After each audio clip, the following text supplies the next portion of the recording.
Les héros de la foi n'ont pas changé la situation en s'accommodant. Il n'y a rien à faire. Si vous êtes accommodé avec une certaine situation, Dieu ne veut pas agir, car il agit dans la révolte. Il permet qu'on arrive à une certaine situation pour que l'on se révolte. Peu importe vos limitations, ni vos débilités.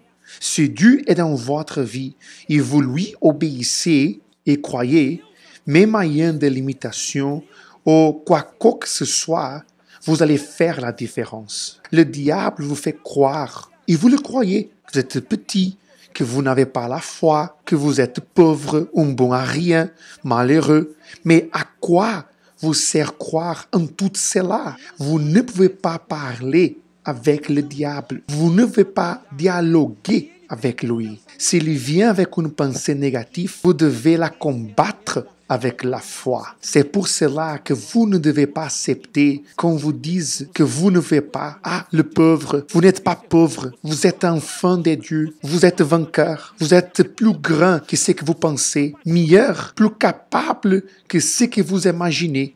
Et si vous sortez d'ici aujourd'hui, ayant cela en vous, vous aurez une semaine magnifique. Il y a des cas où la promesse s'accomplit du jour au lendemain.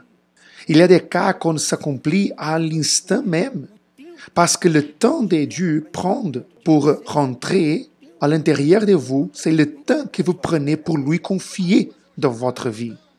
Ah, mais j'ai déjà tellement demandé. Mais je le cherche depuis longtemps.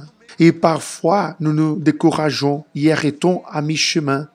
La foi se manifeste lorsqu'il y a de la persévérance. C'est comme l'évêque Jean de Rio de Janeiro, il dit, le diable est possédé. Et le pire, c'est qu'il ne veut pas se délivrer. Il est possédé, il ne veut pas changer.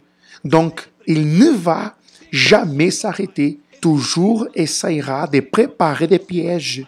S'il essaie déjà d'habitude de se lever contre vous, imaginez lorsque vous décidez de faire ce qu'il faut. C'est instantané. Toute action de la lumière provoque une réaction dans les ténèbres. Si on manque de décision, même en venant à l'église, mais il manque de la ferveur, assumer, porter le maillot, il vous manque d'assumer votre position devant Dieu. Vous finissez pour devenir un religieux. Encore là, un religieux évangélique. Il faut faire la chaîne de prière, elle le fait. Il faut venir mercredi, si elle peut, elle vient. Sinon, tant pis. Il faut venir dimanche, si elle peut, elle vient. Sinon, tant pis aussi. Si elle reçoit une proposition que sa chair préfère, soit de se promener, de voyager, etc., alors dans ce cas, elle préfère plutôt exaucer les envies de la chair que les envies de l'esprit. Là, on peut comprendre pourquoi il y a des personnes depuis si longtemps à l'église. Cela fait longtemps qu'elles connaissent la lettre, connaissent la parole de Dieu, mais elles ne connaissent pas encore à Dieu. Et c'est pour cela que parfois la personne dit, je suis dans la foi, mais elle ne l'est pas. Elle est dans l'émotion. L'émotion est un moment qui peut vous amener bien haut, mais juste après, vous vous retrouvez tout en bas. Si le cœur est taché, sale, si en lui il y a le péché, il n'y a pas la foi.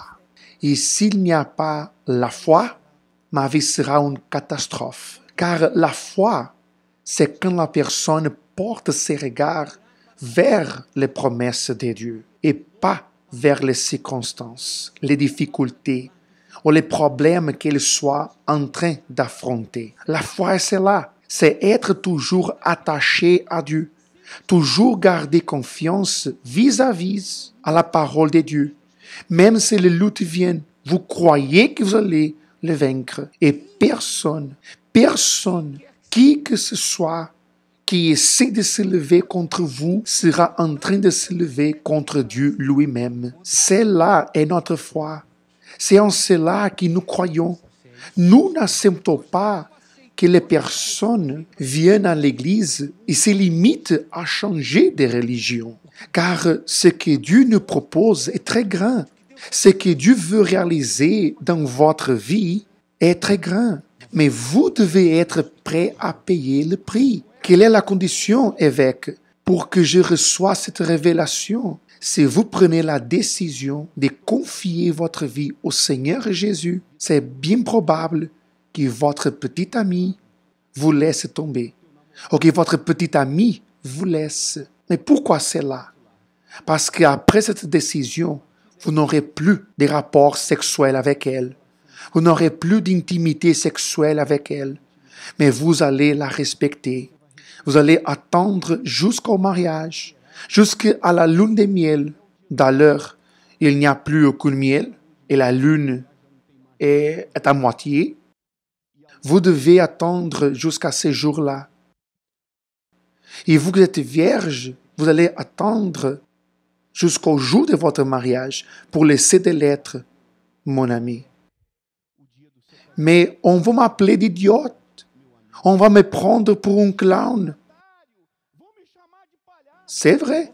Mais le Saint-Esprit va vous engendrer à partir du moment où vous vous dirigez vers lui.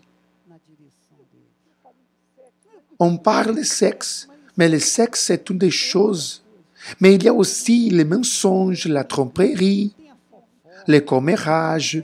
Peut-être que vous êtes une bonne personne, mais vous avez une langue de cette taille. Ne reste jamais dans votre bouche. Vous parlez contre quelqu'un d'autre.